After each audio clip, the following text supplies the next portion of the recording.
Alright guys, so in the last video we went over the best investment strategy to make short and long term.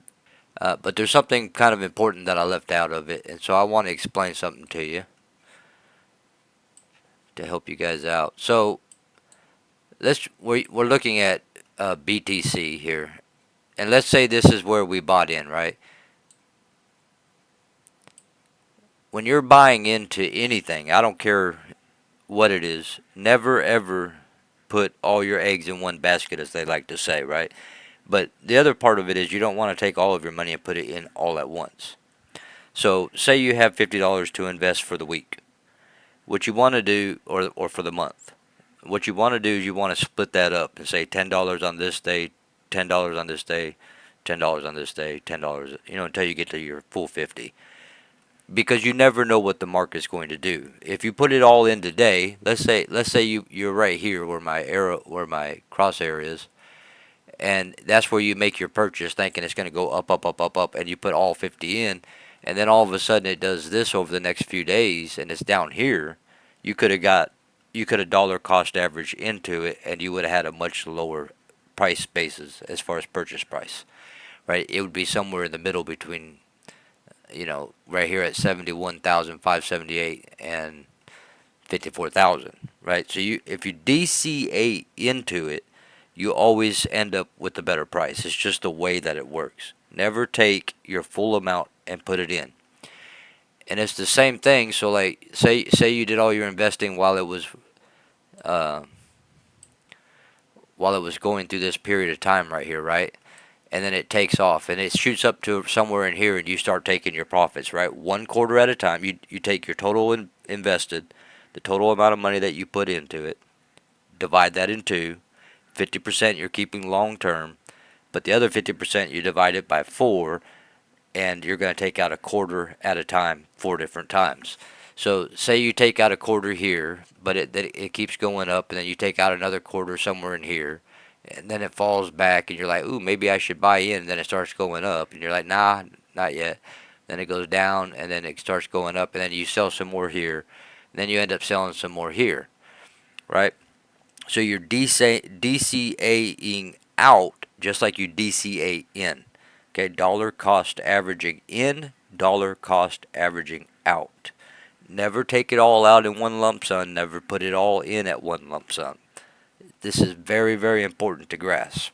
Now, once you got all your 50% out, or maybe you only get 75% out, and then it takes a serious dip. So let's just take a look at this one.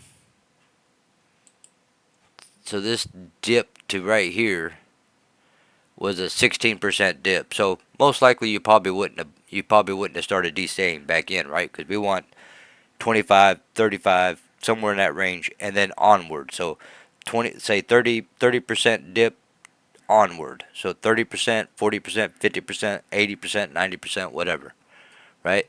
So, but if we continue down here, we see that we're now at the 29%, and that's where I would DCA in one of those quarters that I took out, right? And how does that work? Well, we took our first DCA on the green line, or right around the green line somewhere, and then we're coming back in right here, right? Now we're getting a discounted price. Or you could take the last DCA that you took out, the first, say you did a quarter, a quarter, a quarter, a quarter, and your last quarter was up here, then you could take that one and just kind of measure that down, and you can see that you're at 27%. You can DCA in, and now you've got more, in this case Bitcoin, than you had originally. You can also take that quarter percent and go into a different crypto altogether, or into the stock market, or into bonds, or whatever, gold, silver, whatever it is. That's up to you. You have to make that decision. But the point that I want to get across to you guys, the important part, is you want to dollar cost average in. That means don't buy it all at once with whatever amount of money you got to purchase. And you want a dollar cost average out. So both ways you're dollar cost averaging. So many people say, well, I can time that bottom. I can time that bottom. 98% of the time you're not going to time the bottom. It's just not going to happen. you'll get close, but you're not going to time it. Now, if you know based on news and things like that that the market's going to continue to go down, then obviously you would want to just simply wait anyway, and then start dollar cost averaging in. Just for a quick look here, we got BTC running up against this 200-day. It's still butting up against it. We can see that it got above it there, touched it there, got above it there, got above it there, and then here we are on this candle right here, and we're going above it again. But at this point, we do not have a full body candle. Okay, so from this point to this point is the body. This little line is a wick, right? We want the body, which would be on this candle right here. That would be the bottom of the body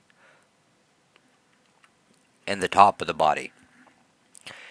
So until we get a full body close above that 200 day, because we already got a full body close below the 200 day, until we get a full body close above the 200 day, we are in a bear market for BTC. XRP, on the other hand, when the 200 day pops up here in a second, you'll see that down here is the 200 day, right? So all of the bodies of all the candles are still above the 200 day. It's still in a bull market. But BTC right now, as we're looking at it, is in a bear market until we get a full body candle above the 200-day market. So for me, you do it however you want to do it. I see Bitcoin as the controller of the market, right? Whatever it does, in general, the others are going to do until one decides to take off on its own, which could be XRP. It could be one of these other ones too. We don't know, right? Quite often, XRP has done its own thing. It's pretty much kind of disconnected. But yet, when we see BTC drop significantly, it affects XRP nevertheless. So it still controls the market in general. And until I see a candle come up and fully close, open and close, fully above that 200-day moving average, to me, I still see that we have some downside to go in this market. And then when we kind of just bring this together, we can see that this was our peak. We came down, dipped down to here, popped back up, dipped down to here, popped back up, dipped down to here. Now we're popping up. Who knows? We might get up here around, I got an alert set at 88. I think that's about where the line will hit the top up here. And then we're most likely going to take another leg down somewhere in this range here, which is 73 to 66,000 for Bitcoin. That's just what I believe, and we'll see what happens. But as for me, if I'm going to DCA in, I'm going to wait. I can DCA in now into whichever crypto I want to pick, but I want to make sure that we're going to stay in this bear market. If I see this candle, which let me just show you up close here. So far, this candle opened above the 200-day moving average, right? And if it continues up and never comes back down, then we have our first full candle above the 200-day moving average. So I'm going to do whatever DCA I'm going to do because we're most likely going into a bullish market. If, on the other hand, it goes up here and then leaves a candle wick and comes back down and closes below the 200-day moving average, then we still have not decided which direction we're going at that point, right? Because we still haven't got above and we're still in that bear market if this candle doesn't fully close above the 200-day moving average. So right now we're kind of in la-la land, right? We are, as far as BTC is concerned, we are in a bearish market, right? Everything's closing below the bar, and we have this full candle right here, top of the candle, bottom of the candle, fully closed below the 200-day. Same with this one. Then we came up here. Then we had that, this is usually a sign that we're going to go up, but it didn't. It came back down. And we can just see that we're beating our head up against this 200-day moving average, which usually, in most cases, not always, but in most cases, means that we're going to take another leg down. So we'll see what happens. I'm not investing right now because I'm waiting to see what's going to go on with this candle. And if it stays below that 200-day, if it comes back down below, we're probably going to take a dip. So we'll just watch and see what's going to happen. Anyway, I just wanted to bring you up to speed on the missing part. You want a DCA in, you want a DCA out, okay? And so the best investment strategy to make short and long-term gains is you DCA your way in, take whatever total value you put in it, divide it in half, and then divide that half by 4, and that'll give you what you're going to DCA out later down the road. Later, I mean then you can take your profits and move them into another crypto that you think is going to move, or you can leave it in the same crypto and reinvest it, or you can just take that money out of the market and use it in real life, whatever you want to do. But you're better off allowing it to accumulate and compound and grow. So that's the best investment strategy that there is. You can try all sorts of different things on your own.